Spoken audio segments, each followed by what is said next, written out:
कथा, पुरुषार्थ कथा, सुनो सुनो सिद्धार्थ कथा। सत्य कथा,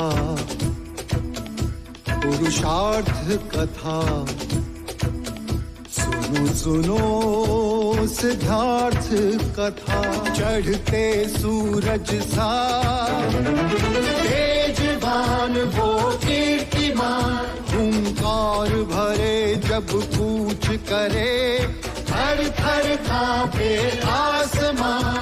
वो राजपुत्र वो शूरवीर, पर्वत को भेद दे उसके तीर, शांति का स्रोत करुणा की धार, निर्झर झरे मन से अपार। वो राजपुत्र वो शूरवीर, पर्वत को भेद दे उसके तीर, है शाक्य वंश का वो तारा, जगमग है जिससे जग सारा। सत्य कथा, पुरुषार्थ कथा, सुनो सुनो सिद्धार्थ कथा।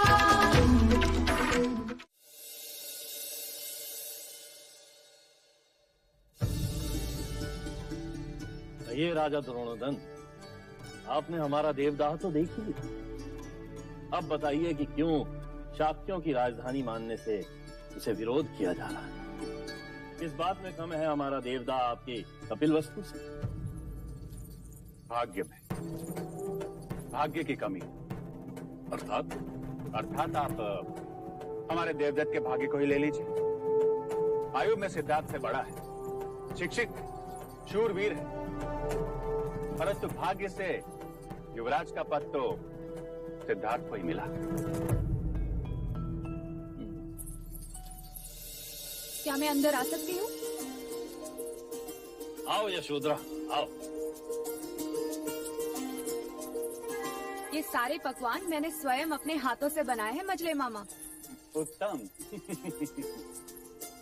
महाराज, आपने यशोधरा को क्षमा करके हमारे हृदय का भार हल्का कर दिया। और बताइए, महाराज शुद्धोदन के पुत्र का परीक्षा में प्रदर्शन कैसा रहा? षड्यंत्र रच के विजय हुए हैं युवराज। वैसे परीक्षा के पश्चात उन्होंने स्वयं को पूरे कपिलवस्तु के सामने डरपोक और रणछोड़ प्रमाणित कर दिया। वो कैसे? चीते का आखेट छोड़कर जंगल से बच्चे को उठाकर ले गए। वो तो हमारा देवदत्त था जिसने चीते का सर काटकर महाराज के चरणों में अर्पण कर दिया। फिर तो ये बात शाक्य कुल में फैला देनी चाहिए कि उनका होने वाला सम्राट डरपोक है। सिद्धार्थ की जगह देवदत्त को ही सम्राट बनाया जाए, क्यों? क्षमा करें मजले मामा, पर अब अर्ध सत्य कह रहे हैं।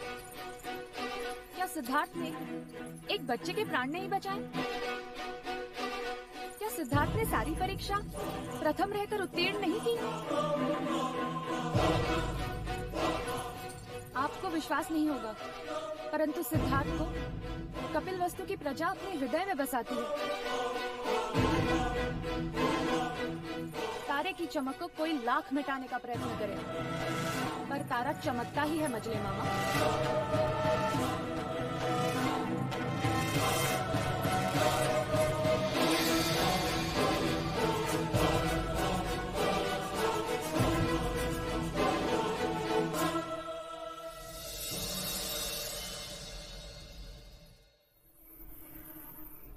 सिद्धार्थ, ये लो मेरी तलवार।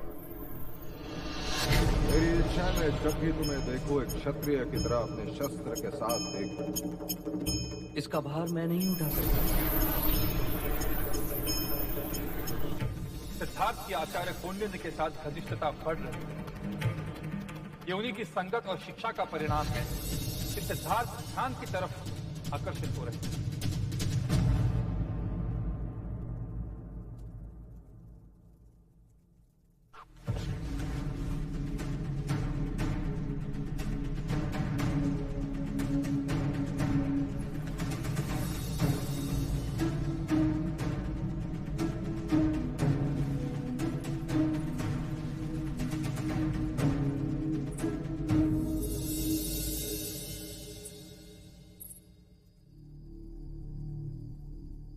क्या हुआ देव? नींद नहीं आ रही? हाँ, मन में इतना उद्वेग पहले कभी नहीं था देवी।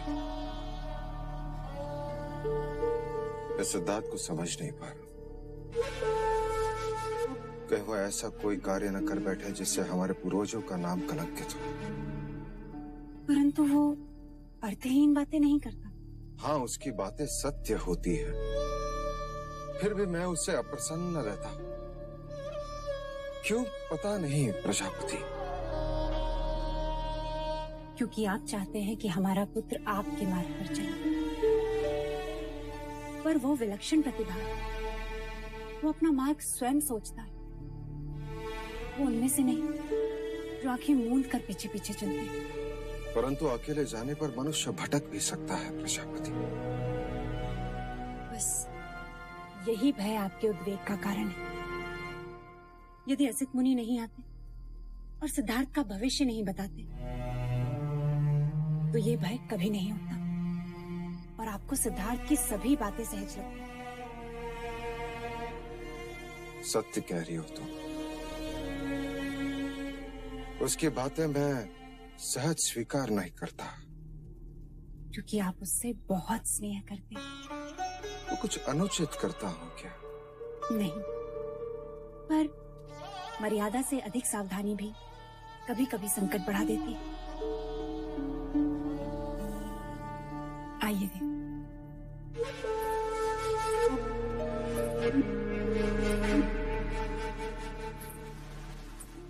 अब आप सो जाइए देव। नींद से बड़ा मित्र नहीं और उद्वेग से बड़ा शत्रु नहीं। कुछ बातें ईश्वर पर भी छोड़ देनी चाहिए, वो सब ठीक करेगा।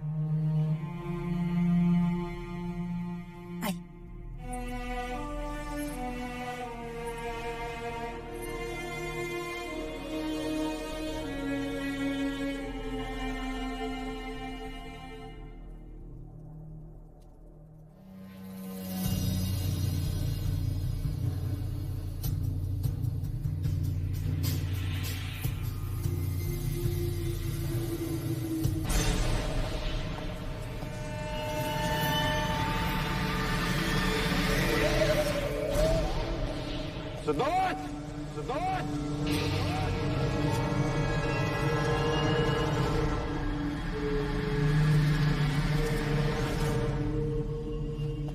सिद्धार्थ! सिद्धार्थ! सिद्धार्थ! सिद्धार्थ!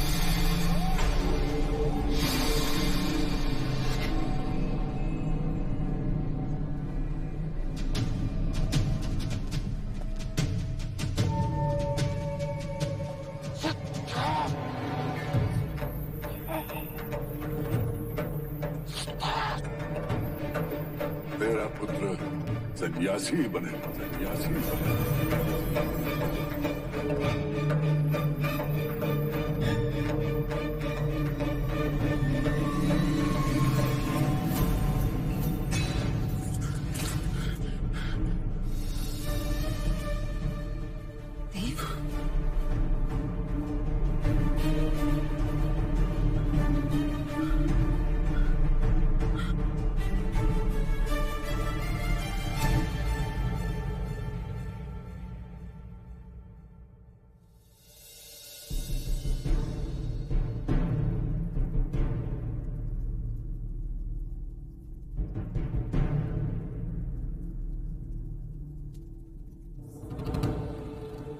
महाराज,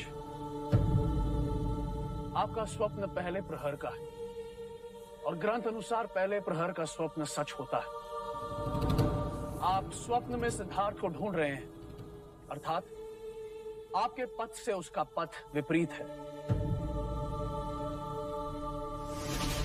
दूजा, आपने सिद्धार्थ को समाधि में देखा, अर्थात वो शांति के पथ पर चलेगा। शरीर पर मिट्टी और पौधे, अर्थात उसने समाधि कई दिनों से लगाई होगी। उसने गेरुए रंग के कपड़े पहने, अर्थात उसकी विचारधारा मुनि और योगी की भांति हो।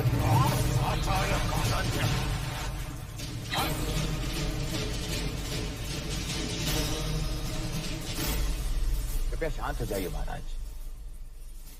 महाराज विचलित ना हो। पहले प्रहर के स्वप्न सत्य होते हैं, किंतु उसके एक नहीं कई संकेत होते हैं। स्वप्न का आकलन व्यक्ति विशेष पर निर्भर करता है। स्वप्न में आप उन्हें खोज रहे थे, इसका अर्थ यह है कि किसी बात पर वो आपसे कहीं आगे निकल जाएंगे। स्वप्न में आपने उन्हें समाधि में पाया, इसका अर्थ यह है कि युवराज का संकल्प दृढ़ है, जो वो ठानेंगे वो करके रहेंगे। आपने उन्हें मुनि की भांति देखा, अर्थात लोग जैसे एक मुनि को पूछते हैं, युवराज को भी वैसे ही पूछे। महाराज, हम सब जानते हैं कि युवराज की जन्म कुंडली में कई सिद्ध योग हैं। जिस राजा का संकल्प दृढ़ होता है वही चक्रवर्ती होता है। मैं आपके कथन से सहमत हूं कि स्वप्नों का आकलन व्यक्ति विशेष पर निर्भर करता है। आचार्य कौंडिन्य, मेरा आपसे मतभेद है। आपने सिद्धार्थ को वो ज्ञान दिया जो मैं उसे देना नहीं चाहता था। आपने सिद्धार्थ को अहिंसा, ध्यान और मृत्यु का ज्ञान दिया, वो उचित न था। कुलगुरु वाचस्पति ने सच कहा महाराज। आकलन व्यक्ति विशेष पर निर्भर करता है। जो बालक 8 वर्ष की आयु में सारे शास्त्र कंठस्थ कर लेता हो, उससे क्या छुपेगा। महाराज, वेदों और शास्त्रों में जगह जगह पर जीवन, मरण, मोक्ष, मुक्ति का उल्लेख है। केवल इन उल्लेखों और उपदेशों से कोई सन्यासी नहीं बन जाएगा। अब तक शमशान वैराग्य की भावना उनमें नहीं हुई, क्योंकि उन्होंने अब तक किसी भी मनुष्य की अथवा अपने स्वजन की मृत्यु नहीं देखी। उन्हें मनुष्य रोग की अनुभूति नहीं हुई है। और रही बात अहिंसा और ध्यान की, तो अहिंसा उनका स्वभाव है और ध्यान उनकी रुचि। महाराज, स्वभाव और रुचि मनुष्य अपने साथ लेकर जन्म लेता है, उसे सिखाया नहीं जाता। एक पक्षी की पीड़ा अथवा एक जीव की मृत्यु देखकर जो बालक बेहाल हो जाता है, मनुष्य के दुख उसके लिए अमूल्य होंगे। आप, हम, यहां उपस्थित सब मोक्ष प्राप्त करना चाहते हैं। प्राप्त करने के कई मार्ग, भक्ति, वैराग्य, ज्ञान। अब कौन सा मार्ग चुनना है, इसका आकलन भी व्यक्ति विशेष पर निर्भर करता है। फिर भी यदि आप सब गुणी जनों को मेरी शिक्षा प्रणाली अनुचित लगी हो, तो मैं क्षमा चाहता हूं। महाराज, मुझे यहां से जाने की अनुमति दे दीजिए।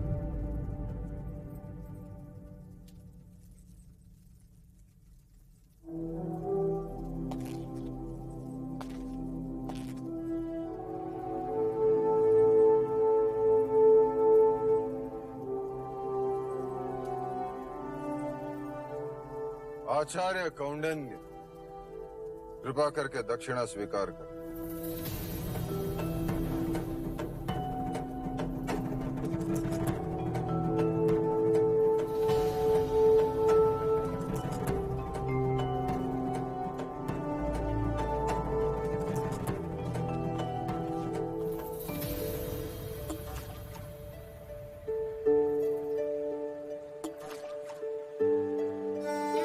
ऐसा क्यों होता है चन्ना? जब मनुष्य के जीवन में कोई साथ आता है तो उसे खुशी होती है, और जब छोड़कर चला जाता है तो ग्लानि। देवी गोपा के जाने का दुख है आपको?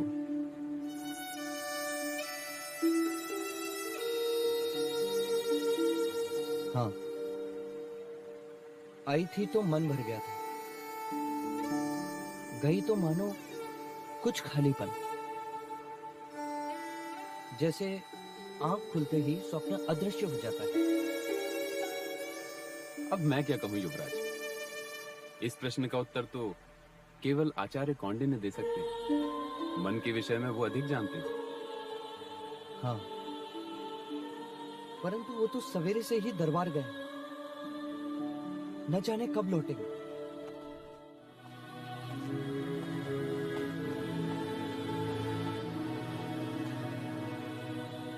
कुलगुरु, मैं ये दक्षिणा स्वीकार नहीं कर सकता। क्यों आचार्य? क्योंकि युवराज को दी गई मेरी शिक्षा महाराज को उचित नहीं लगी। आप उचित अनुचित को भूल जाइए आचार्य, कृपया आप इस दक्षिणा को स्वीकार कीजिए। नहीं, मैं अपनी शिक्षा के प्रतिफल में दक्षिणा लेता हूँ। केवल एक ब्राह्मण होने के नाते आश्रित होकर भिक्षा नहीं मांगता। क्या आप उस पर आक्षेप कर रहे हैं आचार्य कौंडिन्य? क्या आपने महाराज को प्रसन्न करने के लिए असत्य नहीं कहा? नहीं आचार्य, मैं इस राज्य का कुलगुरु हूँ। मेरा कर्तव्य यह है कि मैं राजा के प्रति, इस राज्य के प्रति निष्ठावान रहूं। कहीं उनका विश्वास खंडित ना हो जाए। वो चिंता मुक्त रहें कि वो अपनी प्रजा का अच्छा पालन कर सके। क्या आपको ज्ञात नहीं है कि असित मुनि के एक कथन से पूरी की पूरी एक पीढ़ी को कपिलवस्तु से निकाल दिया गया था? और आपका भी इस राज्य के प्रति यही कर्तव्य था आचार्य कौंडिन्य कि आप युवराज को क्षत्रियता का पाठ पढ़ाते, आखिर एक सन्यासी का। कुलगुरु, आत्मा भाग्य को साथ लेकर आती है। आपके अथवा मेरे कहने से कोई सन्यासी नहीं बन जाता। मैंने युवराज को वो प्रत्येक शिक्षा दी है जो एक गुरु को अपने शिष्य को देनी चाहिए। क्षमा करें गुरुवर्य, जीवन निर्वाह के लिए जो शिक्षा से समझौता करे उसे गुरु नहीं कहते।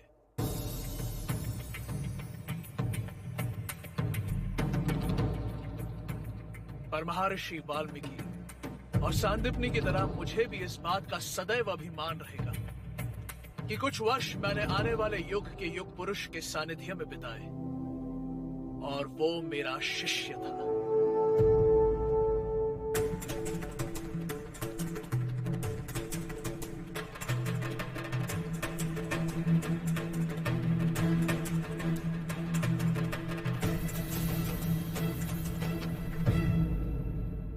कौंडिन्य के विचार तो आपने सुने भाई महाराज। क्या अब भी आप मेरे विचार से सहमत नहीं हैं? अब हमें आचार्य कौंडिन्य के वानप्रस्थ होने की इच्छा पूर्ण करनी चाहिए। आपका क्या सुझाव है कुलगुरु वाचस्पति? राजन, उनके विचार और हमारे विचार भिन्न हैं। अर्थात आपका भी यह मानना है कि आचार्य के वानप्रस्थ होने की इच्छा पूर्ण कर दी जाए। परंतु महाराज, उनका रिक्त किया स्थान कोई पूरा नहीं कर सकता। और मैं शाक्यों का सिंहासन रिक्त नहीं रख सकता अमात्य। मैं सिद्धार्थ को सन्यासी बनते नहीं देख सकता। यदि युवराज के हित को देखा जाए राजन, तो कौंडिन्य की इच्छा को तुरंत पूर्ण करना चाहिए। युवराज वन में जाए या ना जाए, परंतु आचार्य कौंडिन्य को वन में जाना ही होगा। सिद्धार्थ! सच कहते थे आचार्य कौंडिन्य। कभी कभी आंखें खुली होते हुए भी मनुष्य बेध्यान हो जाता है। ऐसे कैसे? देखो, हम निकले थे महल जाने के लिए, परंतु पहुंच गए नगर द्वार। सुनिए ना, क्या हो गया? भाई लोगों से क्या हो गया? क्या हो जाने, कुछ बोले तो सही। अभी तो ठीक से क्या हो गया? बोले क्यों नहीं रहे? जागिए ना, कुछ बोले तो। क्या हो गया? ये नहीं रहे।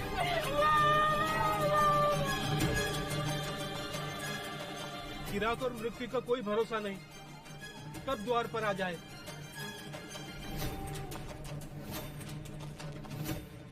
अरे वो देखिए, युवराज आ रहे हैं। युवराज! अगर युवराज ने इनके मृत शरीर को देख लिया तो क्या होगा? हमारा तो नगर निकाला हो जाएगा। देखो, हम ऐसा बर्ताव करते हैं जैसे कि कुछ हुआ ही ना हो।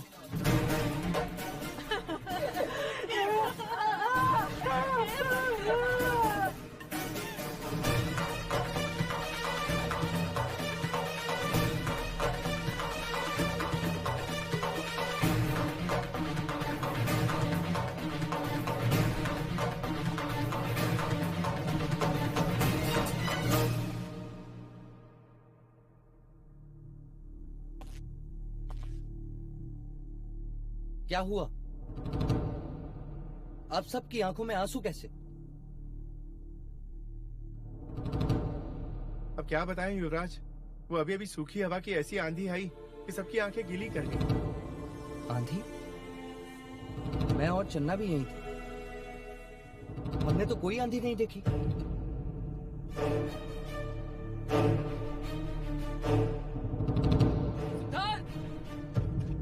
सिद्धार्थ, क्या हुआ? क्यों सांसों से तेज दौड़ रहे हो? इतने भयभीत क्यों? आचार्य कौंडिन्य कपिल वस्तु के गुरुकुल को छोड़कर हमेशा के लिए जा रहे हैं।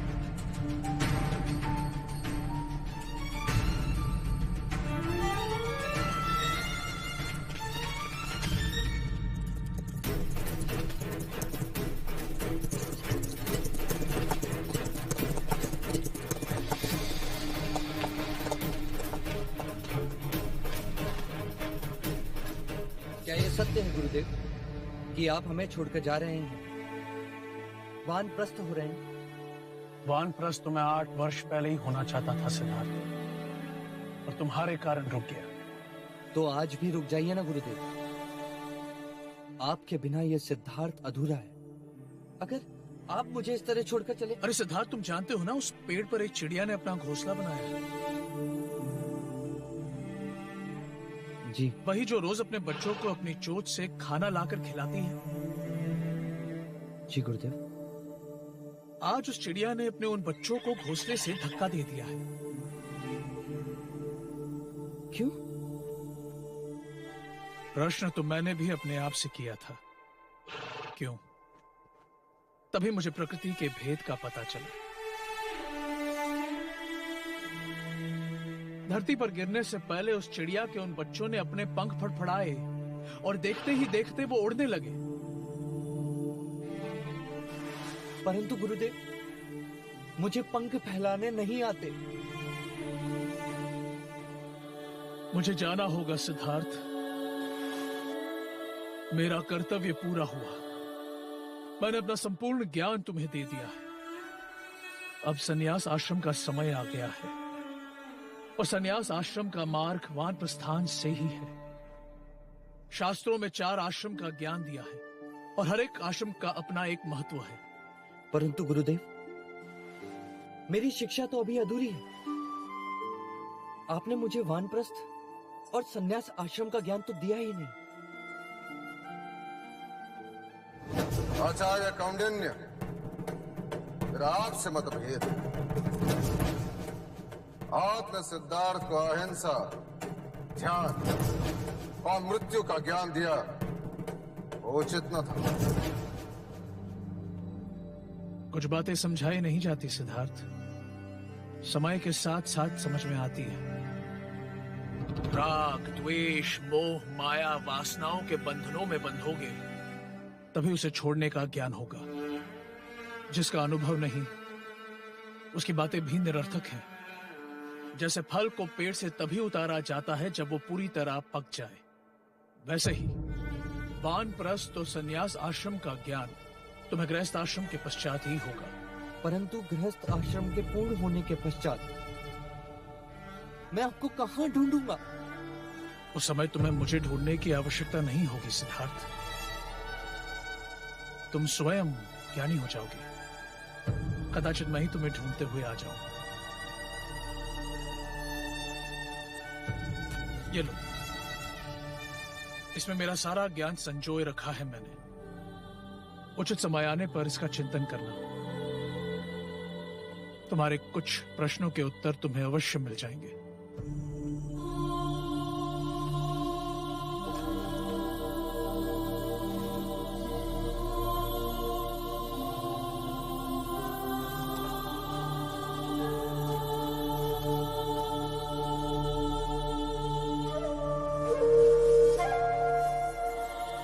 गुरुदेव,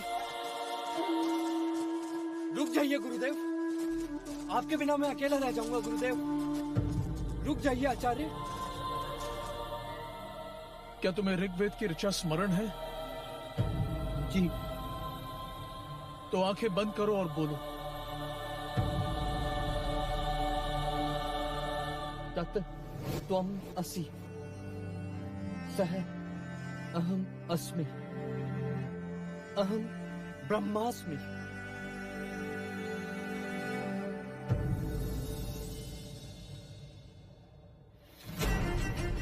गुरुदेव!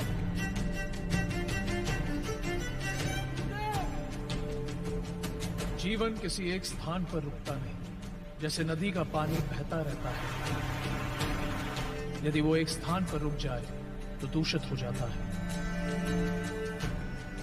अपने मन को शांत करो, ध्यान में बैठकर अपने विचारों पर, अपनी भावनाओं पर संयम पाने का प्रयत्न करें। शांत मन मनुष्य के प्रत्येक समस्या का चिकित्सक होता है। तुम्हें अपने आप मुक्ति मिलेगी।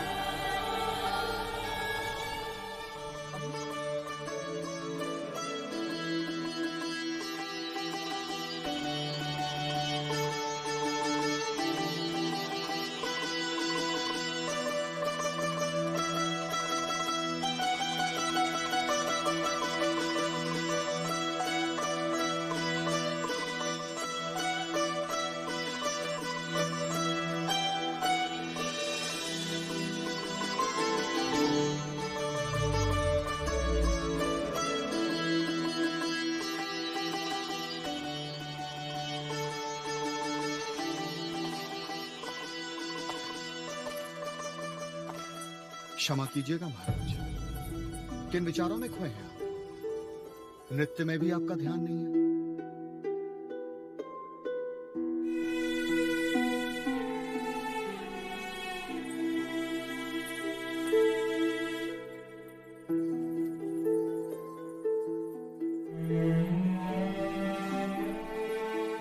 क्षमा करें, हम आपका मनोरंजन नहीं कर पा रहे हैं। कोई त्रुटि हुई हमसे?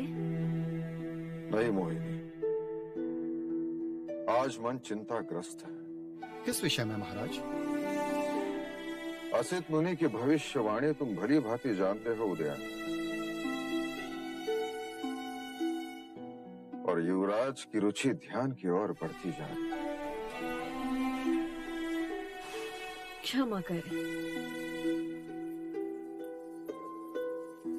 किंतु युवराज की सेवा करने का अवसर आपने हमें नहीं दिया।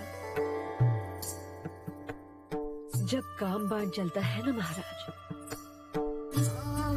तो बड़े बड़े ध्यानी मुनि भी भोग की बोली बोलने लगते हैं, और युवराज ने काम का रंगीन संसार देखा ही कहाँ है।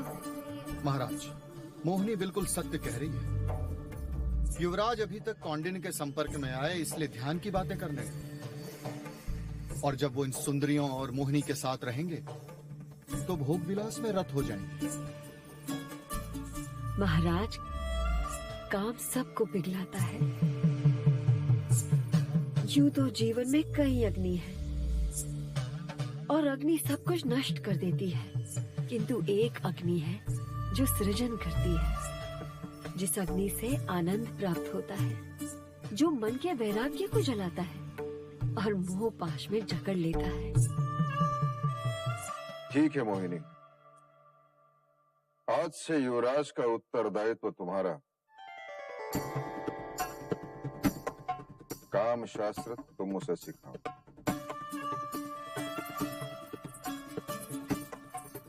महाराज, इस काम वासना से आज तक कोई नहीं छूटा है। युवराज को काम शास्त्र का पाठ हम पढ़ाएंगे। और हाँ महाराज, शिरच्छेद कर दीजिएगा हमारा, यदि युवराज कामारूढ़ न हो जाएं तो।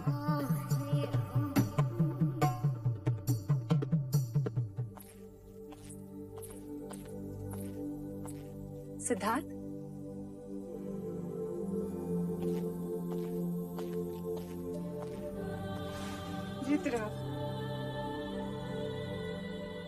किन विचारों में डूबे? माँ, मेरे मन में बार बार एक ही प्रश्न उठा है। यदि मुझसे कोई अपराध हुआ है तो मुझे दंड दे। आचार्य कौंडिन्य को पद से हटाने की क्या आवश्यकता थी? क्योंकि वह स्वयं एकांत चाहते थे, वानप्रस्थ होना चाहते थे। उन्हें तो अपनी इच्छा से एकांत मिल गया और मुझे अकेलापन। आचार्य कौंडिन्य मेरे हर प्रश्न का उत्तर थे, मेरी जिज्ञासा का प्रत्युत्तर थे। अब मैं किससे प्रश्न करूंगा और किससे उत्तर पाऊंगा? ईश्वर से। ईश्वर जो स्वयं एक प्रश्न है, वो प्रश्न के उत्तर क्या देगा? जो ईश्वर बोलता नहीं, जो ईश्वर देखता नहीं, वो ईश्वर जिसका कोई ठिकाना नहीं। नहीं सिद्धार्थ, बल्कि यूं कहो कि सारी सृष्टि उसका ठिकाना है।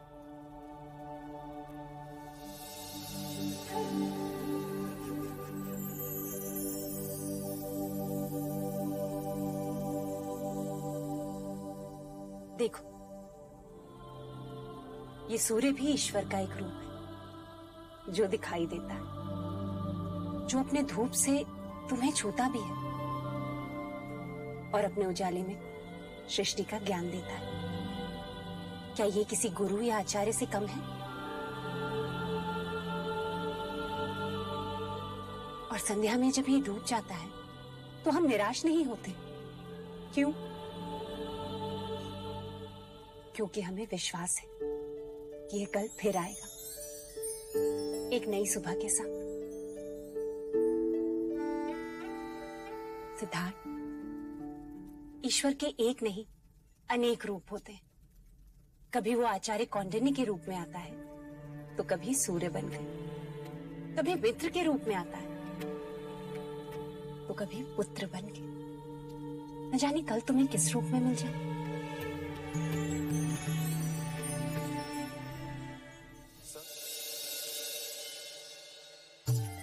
आइए महामंत्री जी, स्वागत है आपका।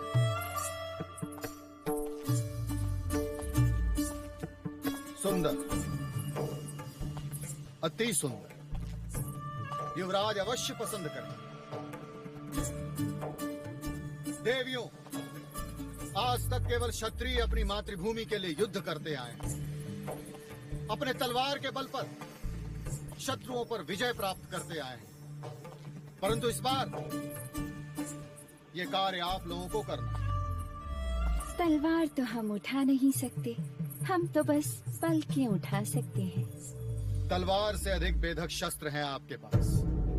आपका सौंदर्य, आपका श्रृंगार, आपकी ये भाव भंगिमाएं, रति जैसी मादकता और उन सब से सर्वोपरि आपकी पुरुषों को समझने की क्षमता।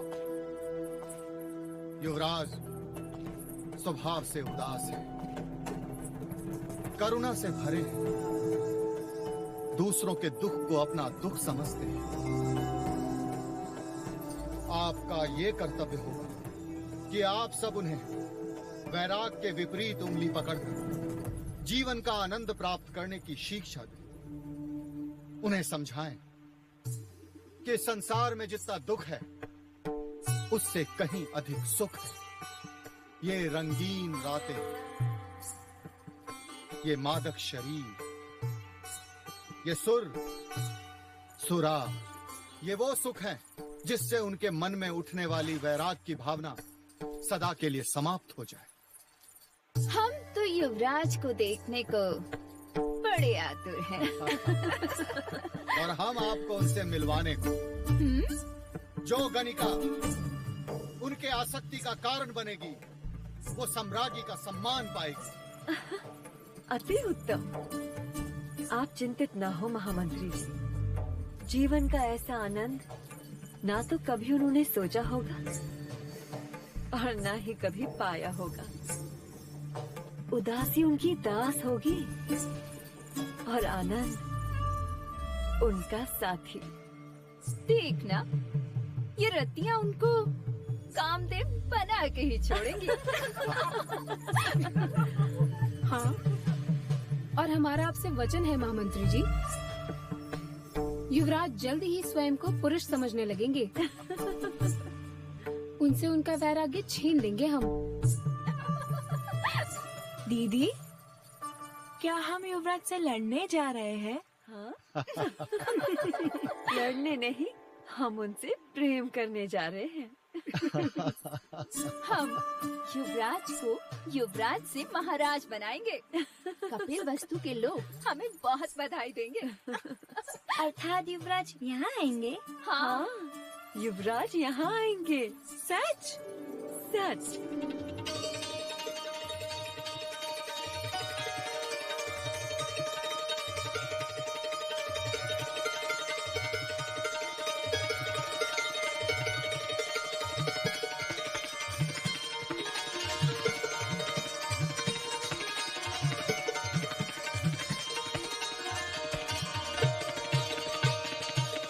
उत्तम, अति उत्तम।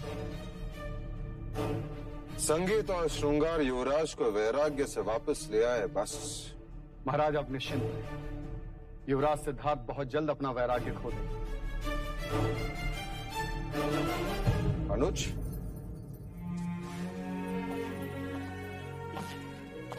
प्रणाम मां। तुम देवदास से कब लौटे? अभी अभी लौटे महाराज। अभी तक खुश तो है? जी। और महाराज दंड पानी? सदा की भांति बात तो मिश्रे की ही कर रहे थे, परंतु ईर्ष्या की गंध तो आ ही रही। आपसे और युवराज सिद्धार्थ से बड़ी ईर्ष्या करते हैं। महाराज, बोलो अंगद। कौशल नरेश का राजदूत आया है, महाराज से मिलने की अनुमति चाहता है। कौशल? जी महाराज। महाकौशल का राजदूत? क्यों? उसे कहो कि हम राज्यसभा में मिलेंगे। जो आ गया महाराज। कपिल वस्तु के शाक्य नरेश, महाराज शुद्धोदन, मैं आपको अपने पुत्र युवराज प्रसन्नजीत के राज्याभिषेक के अवसर पर श्रावस्ती पधारने का आमंत्रण देता हूं।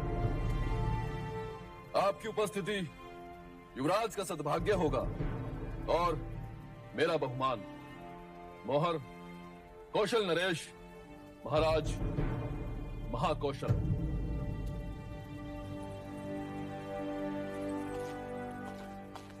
महामंत्री, कौशल राज को संदेशा भेजो कि उनके आमंत्रण के लिए हम आभारी। पुत्र का राज्याभिषेक हर पिता के जीवन के लिए सौभाग्य होता है।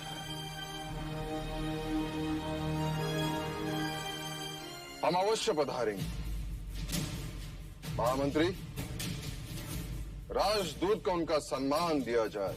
जो आज्ञा।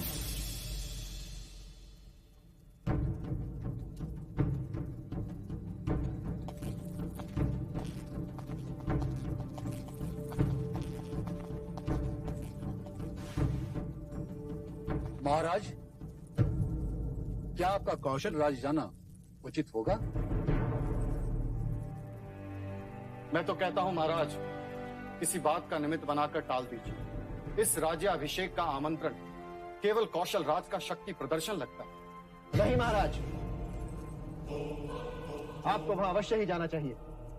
यदि आपकी अनुमति हो तो मैं भी साथ चलूंगा। मुझे भी कौशल नगरी देखनी है और साथ ही युवराज प्रसन्नजीत को भी।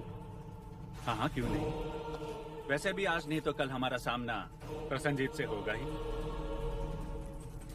नहीं, तुम नहीं जा सकते। किंतु क्यों नहीं जा सकता? यदि मैं तुम्हें ले जाऊं तो मैं सिद्धार्थ को कैसे मना कर पाऊं? तो आप सिद्धार्थ को भी साथ ले चलिए। नहीं देवदत्त, इस समय कपिल वस्तु के भावी सम्राट को वहां ले जाना खतरे से कम। क्यों हर बार सिद्धार्थ की वजह से मुझे सहन करना पड़ता है? क्यों आप उसे कोई भी कारण बता के मना नहीं कर सकते? देवदत्त, अपने विवेक की चौखट मत लांगो। इतनी भी समझ नहीं कि महाराज से प्रश्न नहीं करते। जाओ यहां से।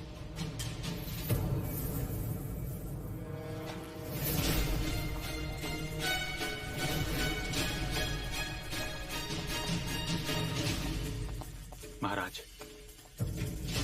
देवदत्त की ओर से मैं क्षमा मांगता हूं। मैं उसे समझा दूं।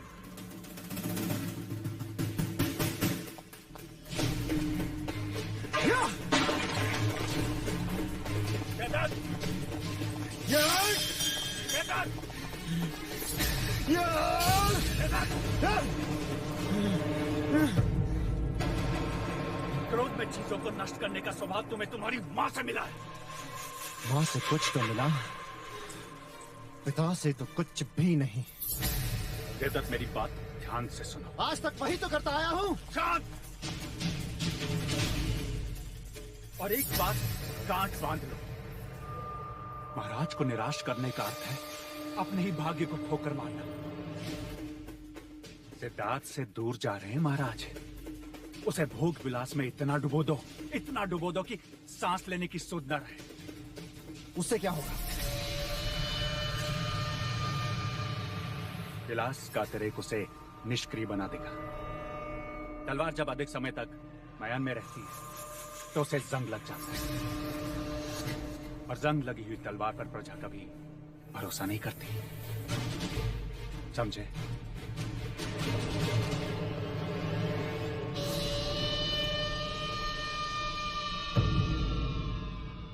सत्य कथा,